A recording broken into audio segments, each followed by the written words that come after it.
Hi, this is Jerry the King Lawler along with my buddy Glenn Moore, and we certainly enjoy doing our podcast every week. But we want to tell you that in order to support our show, we're going to need the help of some great advertisers. And in order to find great advertisers, we'll need to learn a little bit more about you. So please go to podsurvey.com/king and take a quick anonymous survey that will help us we'll get to know you just a little bit better. That's podsurvey.com/king. That way, we can show advertisers just how great our listeners are. Yeah, and even if you've taken a podcast listener survey before, this one is specific to our show. So we really need you to take it too. And plus, once you've completed the survey, you can enter to win a $100 Amazon gift card. Again, that's podsurvey.com/king. Thanks a lot for your help. The following show is a Pod Avenue production. You are cordially invited to have dinner with the King. Pull up a chair and join WWE Hall of Famer Jerry the King Lawler and Glenn Moore. Enjoy.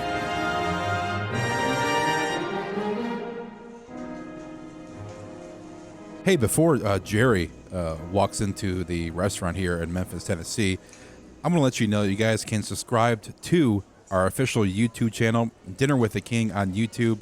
And not only do we post full shows when the show goes live every Wednesday, I'll be posting some clips of some noteworthy topics we talk about during the show. You can find out Jerry talking about The Undertaker's legacy on there. We also talk about some of the things about the House of Horrors match with the WWE from last week. So there are some clips. You can subscribe on podavenue.com/king. The link is there, but you can go on YouTube and search Dinner with the King. And for all your first-time listeners, you can subscribe to us on iTunes. We are on iTunes, Dinner with the King. The link is at podavenue.com/king. We're on Stitcher. We're on TuneIn. We're on Podbean. So if you have any kind of device, we can stream to your phone or to your computer via those apps. So each and every Wednesday, we are live in the morning with a new episode of Dinner with the King with Jerry the King Lawler, WWE Hall of Famer. I think I see King walking in right now, but just wanted to let you guys know. Also, buy the T-shirt. Buy the official Dinner with the King T-shirt. The link is podavenue.com/king shirt, and you can buy. You also support the show, and also wear the T-shirt and post a Facebook link or tweet the picture out to us. We'll give you a retweet. We'll recognize you, and also send your questions in dinnerwiththeking@podavenue.com. If any questions for Jerry, I know we get to a couple each and every show, but for future episodes of Ask the King Anything, we will have questions being answered throughout our episode series. So Jerry's walking in. Jerry, here we are on May 10th, and each and every Wednesday we release a new show of Dinner with the King. But yesterday was official Jerry Lawler Day in Memphis, Tennessee, buddy. Yeah, I know that. It's been Jerry Lawler Day, May 9th, ever since 1988. Every May 9th, Jerry Lawler Day in Memphis, Tennessee. And of course, it commemorates the day that I beat Kurt Hennig, Mid-South Coliseum, for the first time I ever won an AWA World Heavyweight Championship in Memphis. And the mayor was on hand, and he had declared that day Jerry Lawler Day. And it gets observed every single year, on May the 9th. Big day for me. I mean, but is there, what do they do for you? Is there no mail? Is there a parade? Is there a parade? Oh, no, there's mail, of course. There's mail. It's not a federal holiday, but there's no garbage pickup or anything at my house. So that's about the only thing that is observed because of Jerry Lawler Day here in Memphis. But other than that, I run into people every now and then. Dustin Starr was just in the restaurant here a little bit earlier, and he's actually the guy that reminded me yesterday that it was Jerry Lawler Day. I sometimes have a tendency to forget. It slips my mind. Oh, come on. I figured you'd be counting down the days to Jerry Lawler Day. Well, I should be catered to. My lovely fiance, Lauren, when I reminded her that it's Jerry Lawler Day and I'm supposed to get breakfast in bed, she told me to sleep in the kitchen. But it's just one of those days for, it's become just another day, unfortunately. Lauren over there, just sitting over there, she just reminded me every day is Jerry Lawler Day around here. That's not true. It's not. I wish it were, but it's not. It's good to be the king. Sometimes. That's the rest of the title of that book. Well, like I said, we're here at your King Jerry Lawler's Memphis Barbecue Company, like we are each and every week. And today I'm going to... You know what else? You know what else you missed yesterday? You missed 2. Now we have 2 for Tuesdays. Oh man, it's great. You get 2 sandwiches for the price of 1. Oh, yeah. I missed that. I'm going to get a salad. I'm going to get. Well, oh, you're eating healthy. I'm getting a nice big salad with some pulled pork on it, which is you can add on any kind of meat to your salad. And I'm going to have a salad today. I'm going to lose some weight here. Proud of you. I'm proud of you. Dig in. Let's go. All right. Today's topic, we delve back into the Andy Kaufman series, and we're going to talk about the slap that shook television and Andy Kaufman on David Letterman late night. We're going to talk about that. We'll play some clips, and we'll get into the whole planning of the segments with David Letterman on David Letterman show and all the behind the scenes stuff with Jerry. But first, Jerry, we would get a question because we did our podcast last week was to ask you anything, and we had a lot of questions come in. But here's a question that came in. This is from Mike in New Orleans, Louisiana, and he wants to know if you could pick. I believe there's 4 faces on Mount Rushmore. Your 4 faces of Jerry Lawler's wrestling Mount Rushmore. Who would be on it? Ooh, wow, that's a good question. Who is that? Mike in New Orleans? That's a very good question. Let's see. Man, that is.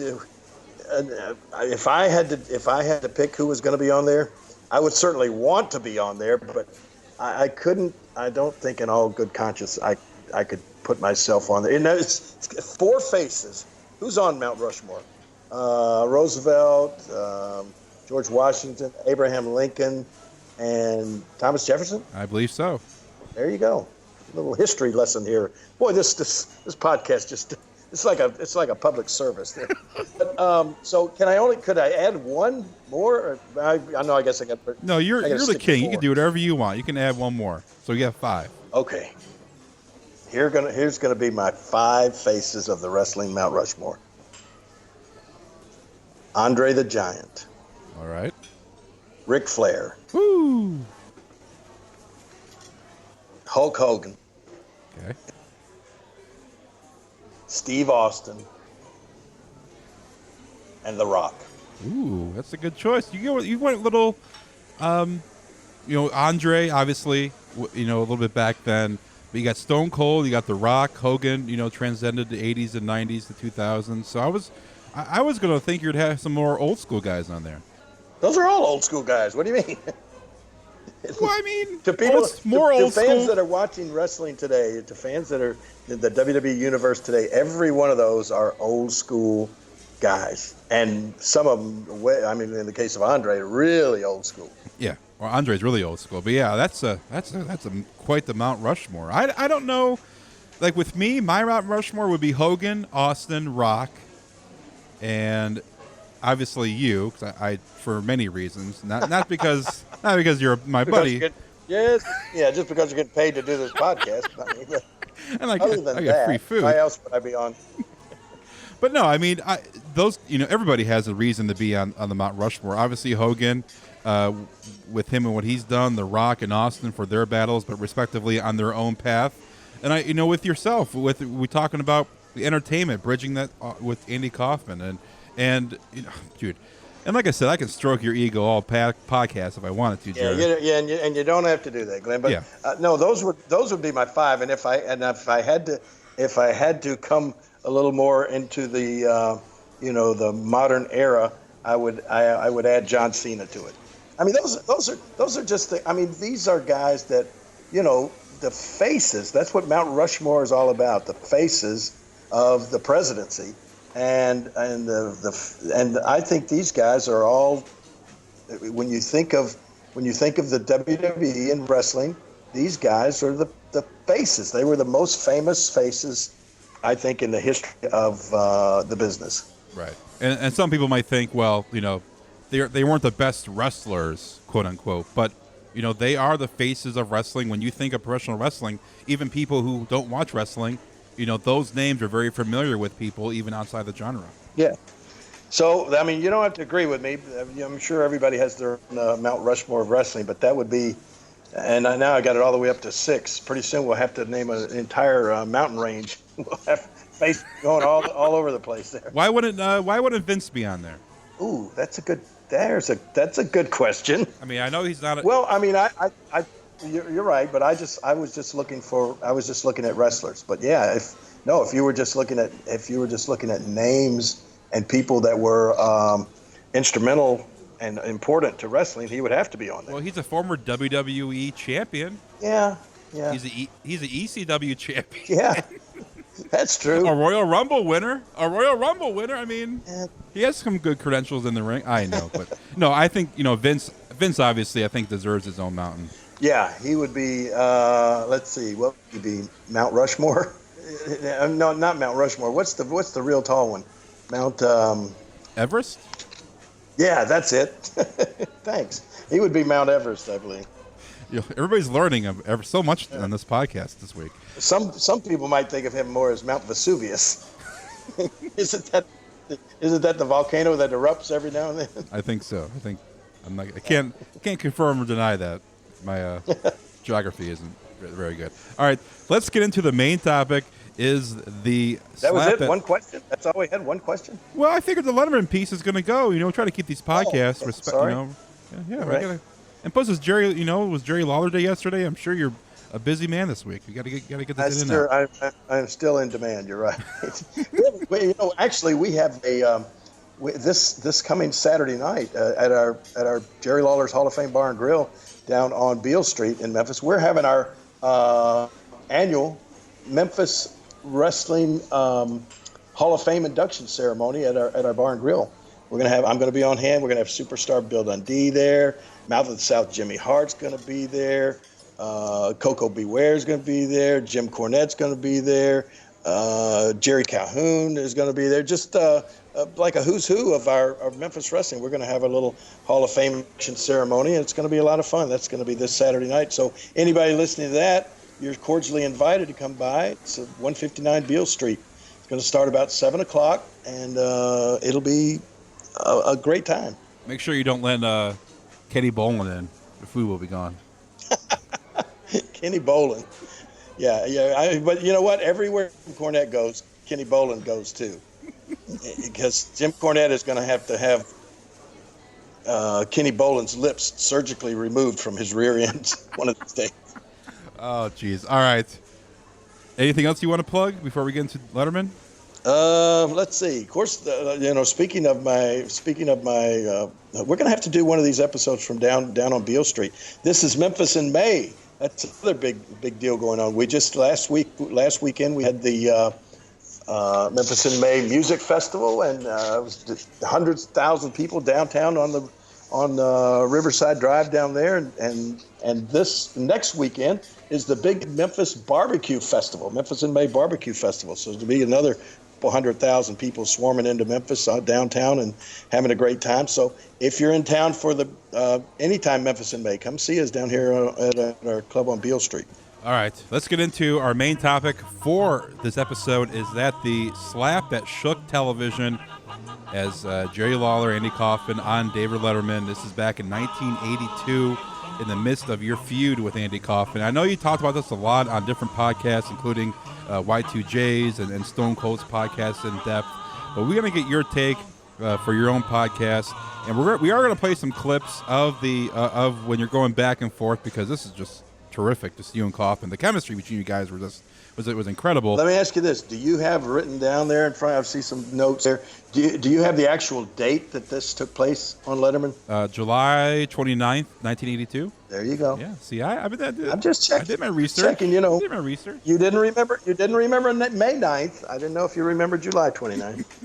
But yes, July 29th. I was, let's see how old I was. I was negative 1 year old. Negative? You weren't even a twinkle in your father's eye, were you? Nope, not at all. But this transpired, and this has been, along with the Kaufman series, but this is a moment that has really been reviewed over and over. Rolling Stone had it in the 6 iconic David Letterman interviews. It was the first one mentioned when you see the top of the page. All these different websites and publishing companies have really combed through this These couple segments of the show. You know what? One of the to me were like the biggest accolades or honors on the concern this episode of Letterman was the fact that TV Guide, which has been around forever, since the beginning of TV. TV Guide, not too long ago, maybe a year or so ago, did a top 100 moments in the history of television issue, and that episode with Andy and I was included in the top 100 moments in the history of television. And I mean, we're talking, like the number one thing was, the Challenger blowing up, and Lee Harvey Oswald getting shot on live TV. And I mean, all of these huge moments that have happened on television since the beginning of television. And Andy and I on the Letterman show was included like number 86 or something like that in the top 100 moments. So that's, that in itself right there to me shows that it was pretty historic. Had no idea at the time that it was going to be. Had no idea at the time that it would even be shown. But it turned out to be a pretty historic moment. And for you, Jerry, I mean, when I mention your name to people that might not watch wrestling, and I say Jerry the King Lawler or Jerry Lawler, one of the first things they say is, well, besides the obscenities, one of the first things they say is, just kidding. One of the first things they say is, he owes me money. He was on Letterman. Yeah, he slapped the Kaufman on Letterman. It just has stood the test of time, and it's been reviewed over the years. It's gone back, and it's on YouTube. You guys can watch it. I'm sure a lot of people listening have watched it over and over. But and another thing that always amazes me, like now, a lot of weekends I'll spend time. Just a couple of weekends ago, we were in Kansas City for the Planet Con, the Kansas City Comic Con. The week before that, we were at C2E2 in Chicago for the big Chicago Comic Con that draws like 150,000 people. And we sit and we meet the fans and sign autographs and sign pictures and take pictures of the people. And like, without a doubt, every time, my number one selling picture is the photograph from that night with me, Dave, and Andy, sitting there on the set of the David Letterman show. It's crazy that it has, as you say, withstood the test of time. That people still talk about it, people still remember it, and it was, I guess, a little bit of a big deal. And you got to do it twice because you did it for the Man on the Moon movie. You kind of reenacted it. Oh, Letterman yeah. was there, and you had. Did you actually slap Jim Carrey? Was that a stunt double? No, I actually got to slap Jim Carrey. I honestly slapped Jim Carrey harder than I slapped Andy Kaufman, if that was possible, because Jim Carrey had gone out of his way to make life miserable for me while I was filming the movie on the moon. And so apparently what Jim forgot was the fact that we were shooting scenes and sequences out of order. And the last thing, I guess they say for last because of David Letterman's availability, but the last scenes that we shot for the movie with Jim and I together was the Letterman scenes in New York. And so I'm sure that when we got to New York, he presented me with this really nice North Face jacket and a couple other gifts and things like that. I guess trying to make amends for the fact that he'd been such a jerk during the filming. But all of those gifts didn't sway my opinion of him. So when it came time for the slap to come around, man, I unloaded on him, knocked him right out of the chair, and I think he was a little woozy there for a little bit. And when he finally got up to his feet, he was holding the side of his head, and he looked out at the director, Milos Forman, and he said, "I hope you got that in one take, because I certainly can't do that again." So that was a one take. That was a one-take shot. What did Jim Carrey do that pissed you off? Well, apparently, during the filming of the movie, Jim, he really wanted to play this part. I mean, he really wanted of Andy Kaufman. I mean, real bad. They when they were casting for the movie, there's several people want to play this part of Andy because Andy was like a cult hero to a lot of comedians. And so when Jim Carrey won the role, he wanted, I don't know, it was just something, I don't know if you call it method acting or what it was, but he really some people were saying he was trying to like channel Andy Kaufman's actual, character and his persona. He was so into this, playing this part, that you never saw him on set without being completely in makeup. He came to the set already as Andy Kaufman. He left as Andy Kaufman. During the entire shooting of all the scenes, everyone had to refer to him as Andy. If you called him Jim or Jim Carrey, he wouldn't even respond. Even the director, Milos Forman now, I mean, this is one of the most famous directors ever, directed One Flew Over the Cuckoo's Nest, and the producer, Michael Houseman. Everybody had to refer to Jim Carrey as Andy. It was just, and apparently Jim thought that Andy and I were really bitter enemies. And so he all through the filming, during all the scenes, he would do different things that would try to tick me off. And he threw a bottle of Gatorade and busted it right at my feet, splashed it all over me. The first day we were out there, I went around and taped the whole scenes one day with Danny DeVito and several other things. The scene where we were in Danny's Andy's manager's office, where he told us he didn't think we should work together anymore. At the end of the filming, somebody said, "Hey, you got something on your back," and I looked over at him, and he had like this big smile on his face, and I reached around, and he had come up and patted me on the back earlier, like an hour beforehand, and he stuck a sign on my back that said Hulk Hogan wannabe.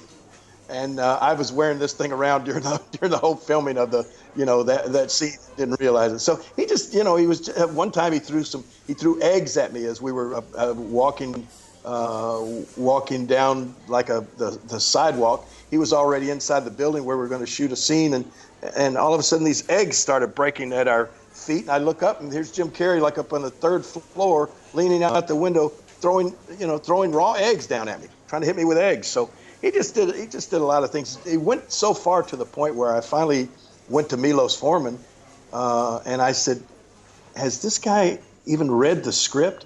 Does he not realize that Andy and I were actually friends? What is wrong with him?" And so anyway, that just kept playing out all through the scenes until it was time for me to do the Letterman scene and actually slap the taste out of his mouth. And then he was all Mr. Nice Guy after that. Jeez. And I wanted, I watched Man on the Moon, I think a week and a half ago, and doing this podcast series with you and getting to know the behind the scenes stories. It's kind of weird how they put the whole movie together, with your feud with him in a short time, and they kind of got some things, not wrong, but kind of inaccurate. And we're going to do a whole Man on the Moon, movie, not review, but we'll talk about that in a later when we finish up the podcast series. But yeah, the slap that you did get to do twice on a quote unquote Andy Kaufman.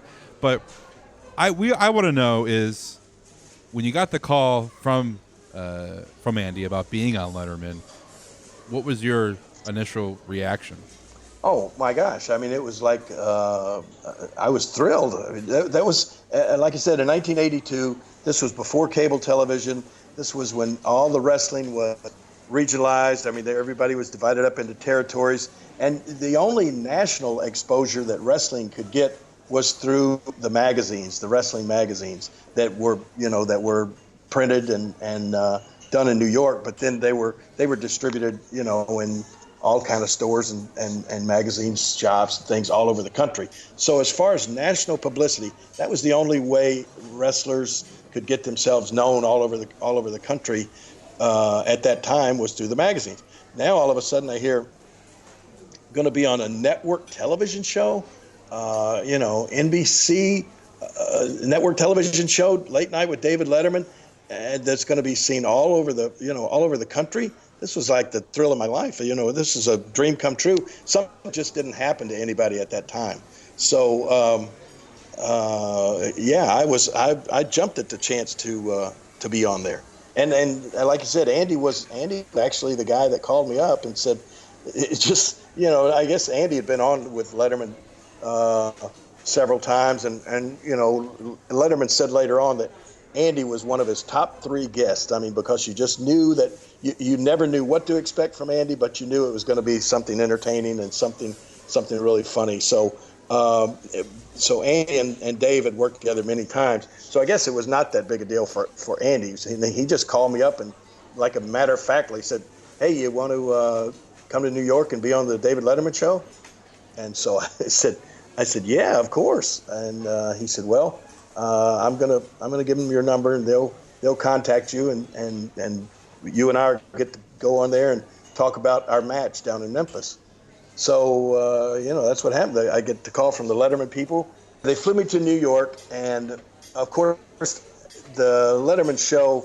This was in the first year of his late night show, and I think David had an afternoon show, and he'd even had a morning show that had not been successful. But I mean, he was made for late night, and this was the the first year of the Late Night with David Letterman show, and so it aired. It came on at like 11:35 Eastern time, but they actually taped the show at like 5:30 in the afternoon, and then had it all ready to go until later on that evening.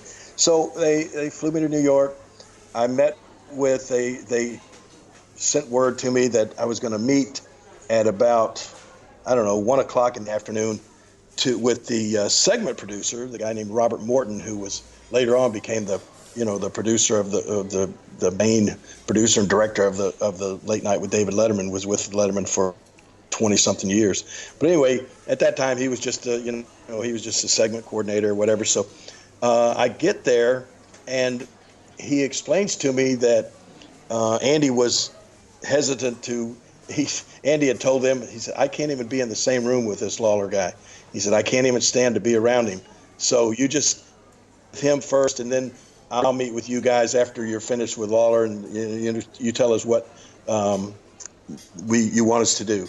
So I'm in there by myself with this Robert Morton guy, and he said, "We think this will be a lot of fun. We've got the footage of where you pile drived Andy, and we got the footage of Andy making fun of Memphis and making fun of you and wrestling and all that sort of stuff." And he said, "So you guys are going to be on for 2 segments."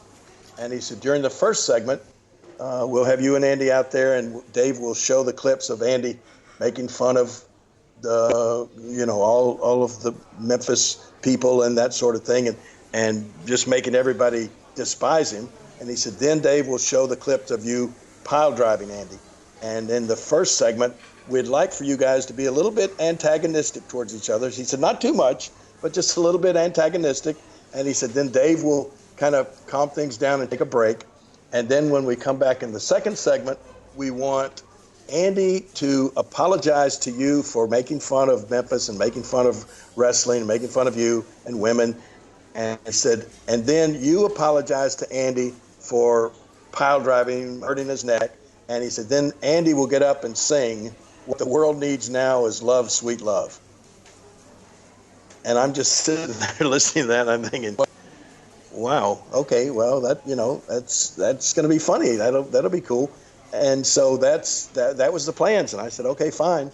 So I go back to my hotel, and I'm getting ready to come back at 5:30 to do the taping.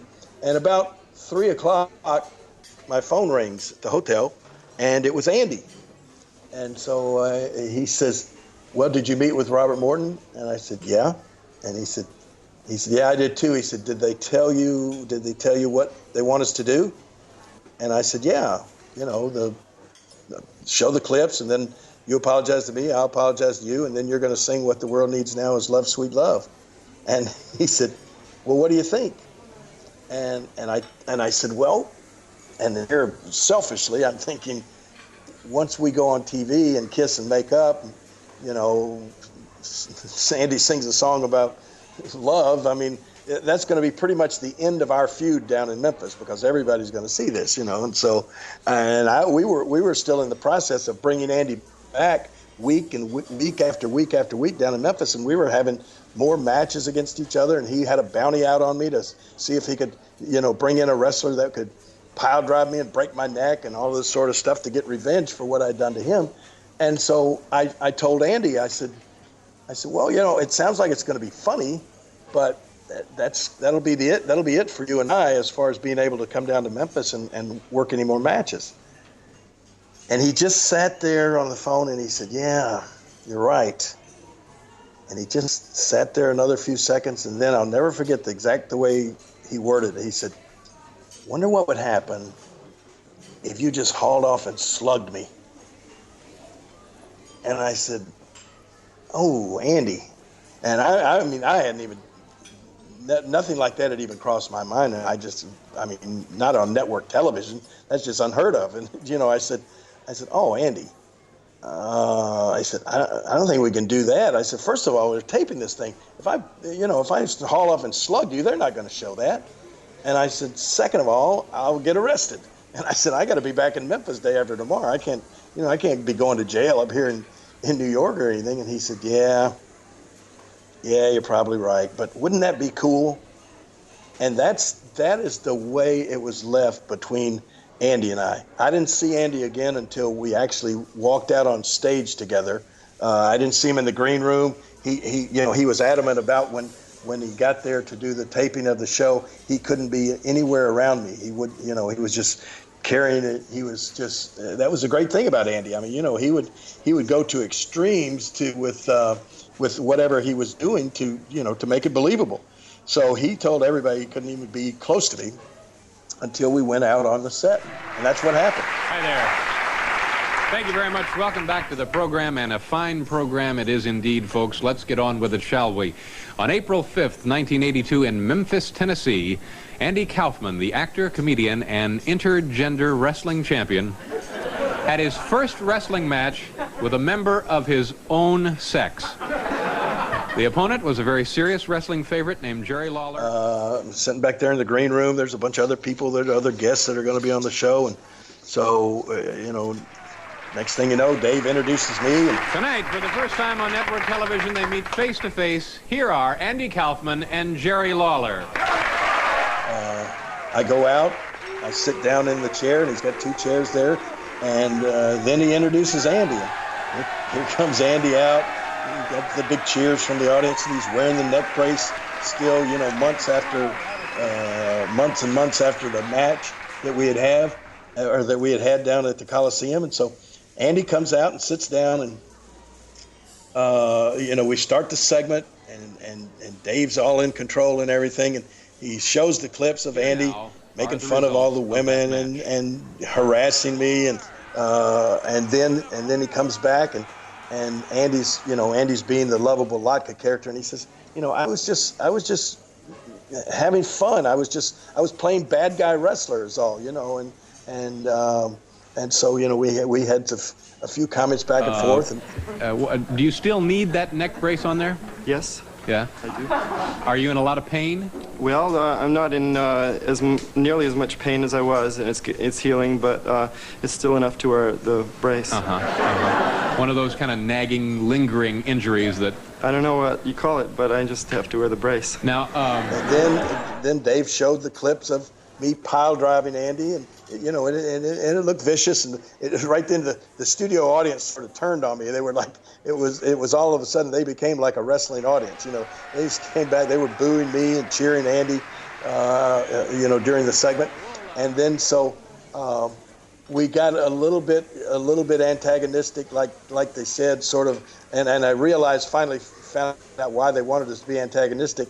Dave, they had installed a bell, like a ring bell, underneath Dave's desk, and he could ring with his foot somehow. And so when we got a little bit antagonistic and got almost ready to take the break, Dave starts ringing that bell and underneath the table that Andy or I neither one knew about. So then he said, we're gonna take a break and see if we can kind of sort things out here, and we'll be back in just a moment. We'll pause here and regroup. We're going to take a time out for a commercial. You could be mad when you see something like that. Well, we'll continue this discussion right after you folks at home take a look at this. So they go to commercial break, and Andy just gets up and walks off the set. And if anybody's ever been at David Letterman taping or anything, they kept it about, it felt like it was about 32 degrees in the studio. And And then when they weren't doing the show during the commercial break, they would shut all the lights off. It would just like went almost totally dark in there, just I guess to keep any kind of heat from building up. I don't know why Dave was so. I guess he would get hot during the while all the lights were on and everything. But it was so cold in the studio. So Andy gets up and he walks away, and it was funny. I'll never forget. Dave leans over and says to me, "Did you ever know Dick the Bruiser?" I said, of course I do. I've wrestled him several times. He said, I used to do ring announcing when I first started in television in Indiana. He said, I used to do ring announcing for some of his wrestling shows. I said, wow, what a coincidence. And then, so then we're sitting there, and I don't know, he said a few more things about wrestling, and then it was time, to start the second segment. They would actually shut down the taping for 2 minutes, which is how long the commercial break was. And then boom, they turn the lights back on, and here we go. And Andy comes back over and sits down next to me, and we start the second segment. And I swear we started a little arguing again, and I had a couple of one-liners for Andy. I think one of my favorite was, I told Dave, I said, I said, when I look at Andy, I think one of the things that happened when he was born, his father wanted a boy and his mother wanted a girl, and were both satisfied. You see, I think when Andy was born, his father wanted a boy and his mother wanted a girl, and they were both satisfied. And so that was like, I was proud because it even got a laugh out of Dave, which was kind of unusual, So we went back and forth, and Andy. I finally sensed that this is not going the way they want us to go, and I think Dave felt the same way. And the segment I knew was going long, but Andy never apologized officially to me. I never apologized to Andy for the pile driver, and we just kept going and going. And then Andy sensed it as well, and he turned and got a little more aggressive, called me a redneck and that sort of thing. And then Dave. When I watched it back, I love to watch Dave's face and watch his expression when I go back and watch the clips again, because you could see on Dave's face that he's all of a sudden realizing this is not going the way it's planned, and I don't have any control over what to do next, because these guys are like really getting starting to really getting heated they all here. Said that I had a right. I could have gotten a lawyer and I could have sued you for what you did, and I didn't. And all I want is an apology. Even you asked me last time I was on your show if I was going to have a lawsuit, and I could have sued you. I could have sued you for everything you're worth. Well, and I didn't, because I'm not that kind of a guy. Yeah. You know what? What kind of a guy are you? No, you're not the kind of guy you're. I'll just be over here. And so then finally, I think Dave just he extended the segment on a little bit long, but then I guess he realized, hey, we got time constraints, so I gotta wrap this thing up. So he said, well, guys, we're going to take another break, see if we can sort things out. We're going to pause here for station identification and get the hose. And I knew in my head that this is our second segment. After this, we're gone, we're done. They're going to hustle us out of here, during the commercial. And so. I've said this before. It was not planned. Get the hoses out here.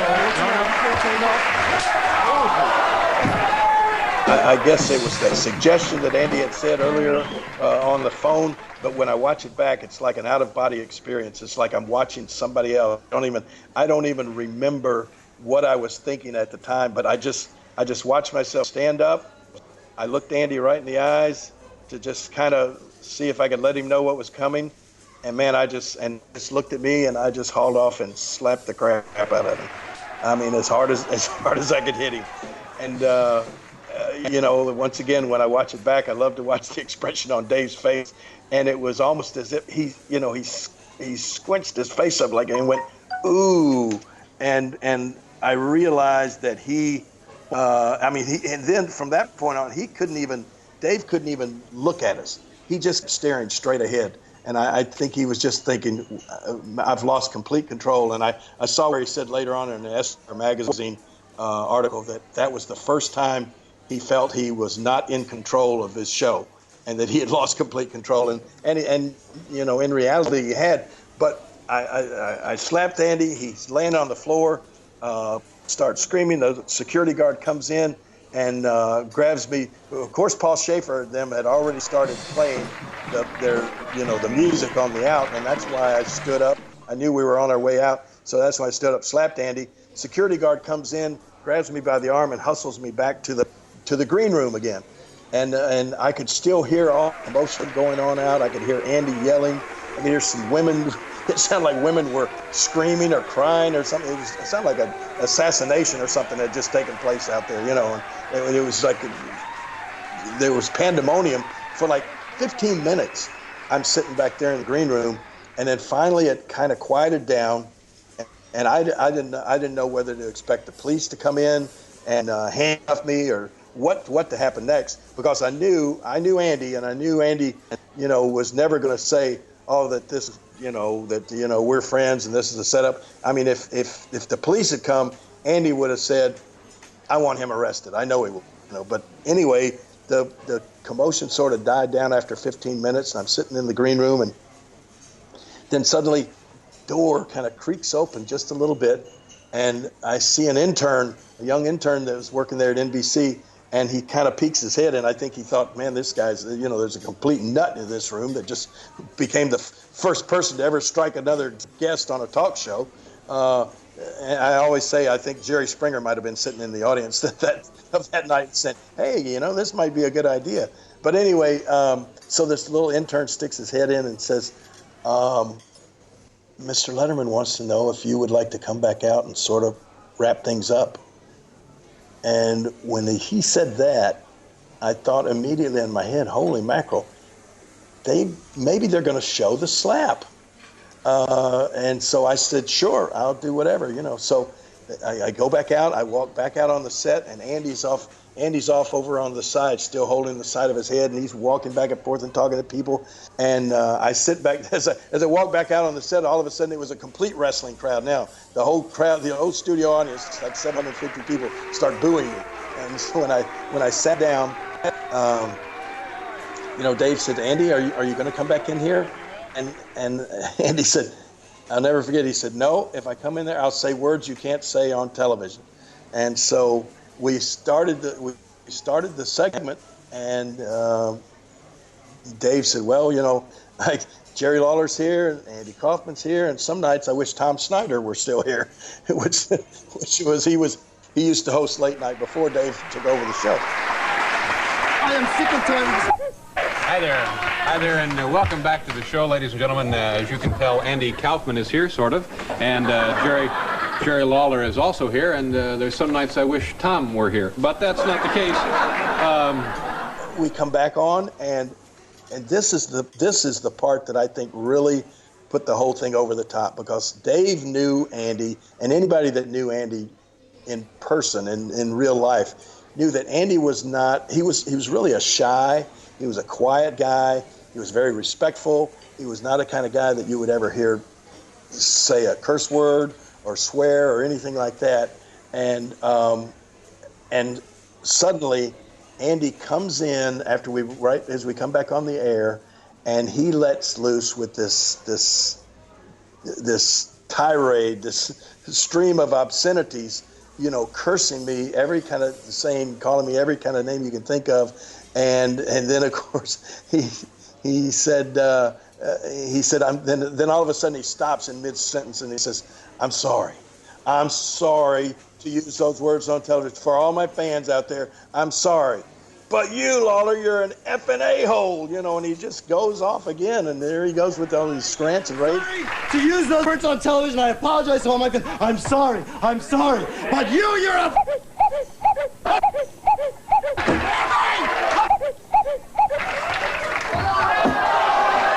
grabs Dave's, I think it was water. I don't think it was actually coffee. He grabs Dave's water, and he looks me in the eye and gives me like, hey, here comes the water. And so he then, I had time to move out of the way, but he throws the water, jump up again, go towards him, and in comes the security guy again, and Andy takes off running.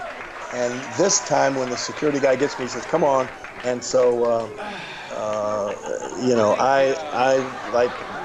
leave the set, and Dave goes to another break, and thinking, I don't know if there's any way that this is going to show, but Well, I'm thinking, no, there's no possible way it's going to. As a matter of fact, when Andy was doing all the cursing and everything, I just sat back in my chair and I tried with my body language to show, to give him the message that, Andy, you're ruining this right now. I mean, they're obviously going to show the slap, but there's no way on earth that any of this cursing and this obscenities could be shown. So stop. Why are you doing this?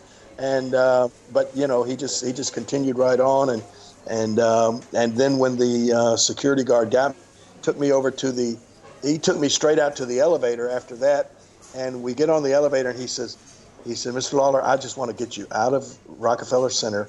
I want to get you downstairs and back to your hotel. He said, that Kaufman, he said, his elevator don't go all the way to the top floor. He will have you arrested, so you need to get out of here. So he takes me down. I go back to my hotel. They had car service for me. They take me back to the hotel, and I didn't hear another word. I never heard anything from Andy. I never heard anything from the Letterman people until 11:30 that night. I turn on the television and watched the show, and they showed everything. They showed the slap. They showed Andy coming out with the string of obscenities, with the exception of course, they didn't beep it out. It was what made the segment even funnier. Instead of using beep, they put in the cuckoo clock sound effect. So every time Andy opened his mouth to say a curse word, it went cuckoo, cuckoo, cuckoo, cuckoo. But you could read his lips. You could tell exactly what he was saying. And so it was just the most classic segment that I mean, it was insane that even watching it at the time, I knew, oh my gosh, this is something like has never been seen before on network television. And immediately when that aired, the phone started ringing off the hook. I mean, it was the New York Post, it was the New York Times. I mean, I think the word wimp was the first time the word wimp was ever used in the New York Times newspaper when I referred to Andy as a wimp. And but yeah, it just blew up from there. It seemed like everybody in the world was talking about that. What was when you talked to Andy for the first time? I think it was a few days later after that event. Did you guys reminisce about what transpired, or did he tell you that was excellent, or did he what was the conversation like about this with Andy when you guys finally talked? Well, he talked a little bit about how hard the slap was, and that he actually told me that he thought I broke his jaw, and that he couldn't bite together. He couldn't put his teeth together for like 3 or 4 days. But no, he was ecstatic. He knew, and you could just tell by the reaction that it got. Everybody in Hollywood, everybody in wrestling, everybody was talking about this incident. And so it was news. It wasn't just entertaining an entertainment event. It was all of a sudden it was news, because literally that was, I think, the first time that a talk show guest had struck another talk show guest, and especially a famous person from Hollywood. So it was really news, and Andy was so proud, and that was just the way Andy was. I mean, he was a guy that was, if he ever pulled something off and was successful, he was really proud of that, and he was so proud that this, and he said that Letterman just was grilling him afterwards. Letterman was upset, real upset, with Andy and of course with me about the way it went down. But then it took a period of time for them to realize that, oh my gosh, this thing helped put us on the map. Letterman told me later when we were doing the movie that for years they referred to that night as the famous show. And, it was like that really helped put them on the map. I mean, the next morning, there were pictures, the photographs of it were on the front page of the New York Post, like a sequence of photographs of me slapping Andy on the front page of the New York newspaper. So it was a big event for their show as well as it was for Andy and I. And there's also follow up on this. Andy told Geraldo Rivera in an interview that he was planning on suing NBC for $200 million, and that he was going to buy NBC and he was going to put a 24-hour-a-day wrestling format television for NBC. But I mean, obviously, I think NBC executives thought this was legit. Obviously, it wasn't.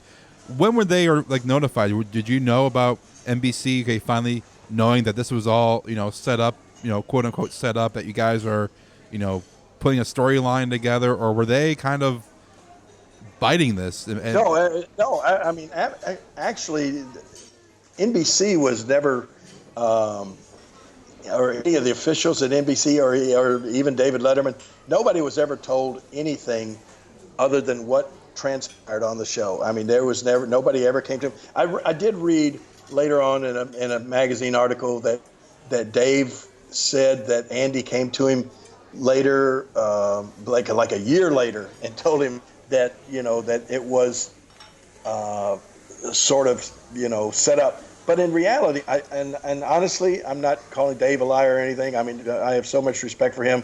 I miss him so much on late night show and everything. He was awesome. But I just somehow highly doubt that Andy would have ever told anybody, even Dave. I mean, he wouldn't even tell his parents about anything. So I don't know if that was just Dave maybe kind of trying to save face, or maybe Andy did tell him, but nobody with NBC was ever told, because in reality, and Andy and I talked about this several times, in reality, it wasn't set up. We never planned to do what happened. And that was a great thing about so much stuff that Andy did.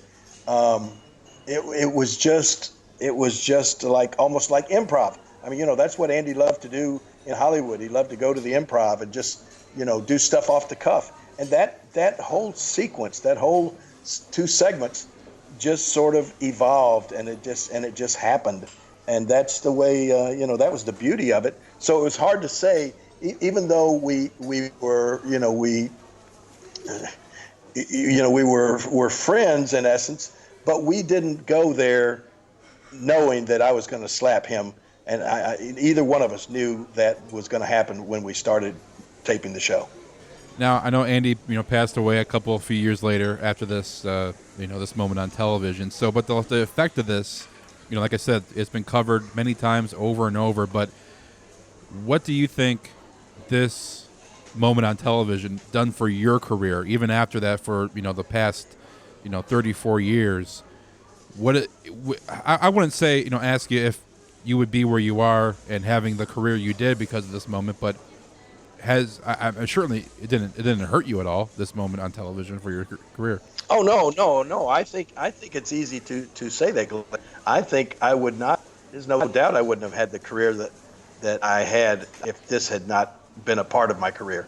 I mean, that being it was we've talked about this before. To me, in my eyes, that was almost and some people may not be happy about this, but to me that was almost the birth of sports entertainment, in the fact that was one of the first times that wrestling and Hollywood got intertwined in something that was totally accepted by mainstream media and by the public in general. And before, wrestling had sort of a stigma to it. I love when Vince McMahon used to refer to it as back in the day it was wrestling.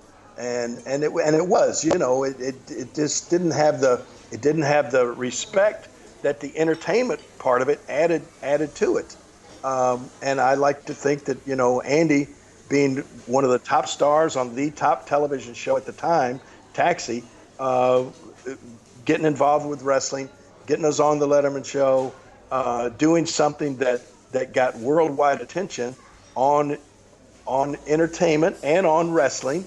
And it was so well accepted and so widely accepted that I think that I really believe that was instrumental in Vince McMahon accepting entertainment into our business, which before it was previously felt like, as Vince Sr. told Andy, we were hesitant to involve with actors because we didn't want the public to think that we were actors. We wanted them to think that wrestling was, these are all legitimate athletes, which I'm not saying that they're certainly not, because it's a very athletic sport. But we didn't want them to think that we added any.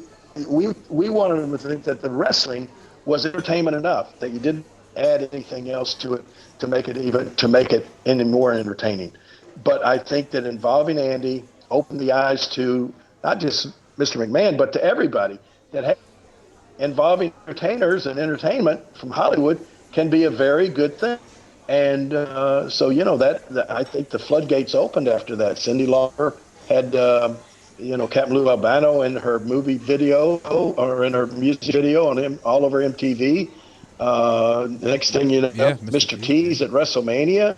And man, it just, it's really progressed from there. I think all the way into where wrestlers were accepted as entertainers, where in the past they wouldn't have been. Look what the careers, John Cena in the movies, The Rock in the movies, Stone Cold Steve Austin was on TV shows and all. This kind of thing, I think, honestly, a lot of people say, oh, man, you're really blowing your own horn. But I just think that the Andy Kaufman involvement with wrestling kind of set the stage for all of that and kind of opened the door for entertainment to be involved in wrestling, which I think has turned out great for really every concern. All right, the check is here. Time to wrap this baby up. I know you talked about this a lot, with other podcasts and other shows, interviews, and Jerry, but the insight that you have just, talking about this and then watching it, doing research for this and reading some of the news articles about it and some of the, the recaps over the years, it's even when we're all, gone in 50 years from now, people are still going to be talking about this as one of, late night's pivotal moments in television. It's just going to stand the test of time forever. Well, you and I won't care. I don't guess. 50 years from now, you and I will not care. It will not matter. So, I don't know, Glenn, you're a young guy. You might still, by in the next 20 years or so, they may come up with all sorts of ways to keep people like you alive on Earth. You never can tell. Something to look. Well, you're a walking zombie. So I mean, you live forever anyway. Right. I've already kicked the bucket once, and I'm back alive. So it's true. I'm the walking dead, real life. All right, next week we'll go into Kaufman coming back to Memphis, your handicapped pile driver match that you had with Kaufman. We're going to talk about the feud, Jimmy Hart being included into this feud. So we're going to get more into the following matches that you had with Kaufman towards the end of your feud, and obviously we'll talk about the legacy of this feud, and we'll talk about Man on the Moon. We'll talk about the filming of that a little bit more in depth, how coincide with what really transpired between you and Kaufman. But check is here. I got to roll, man. We've been recording here a little afternoon. I got to get running, so I'm going to leave this here, and I'll talk to you next week. You're leaving the check with me again. Okay. No, I appreciate that, Glenn, and I really enjoyed today's talk. So I'll pay a check once again, and I'll see you next week. Next week on Dinner with the King. Hi, I'm Andy Kaufman, and last year I was in a wrestling match with a professional wrestler by the name of Jerry Lawler. I would say the match was pretty unfair, being that Jerry Lawler was twice my size, and I really wasn't prepared for what had happened. What happened was he used The preceding show is a Pod Avenue production.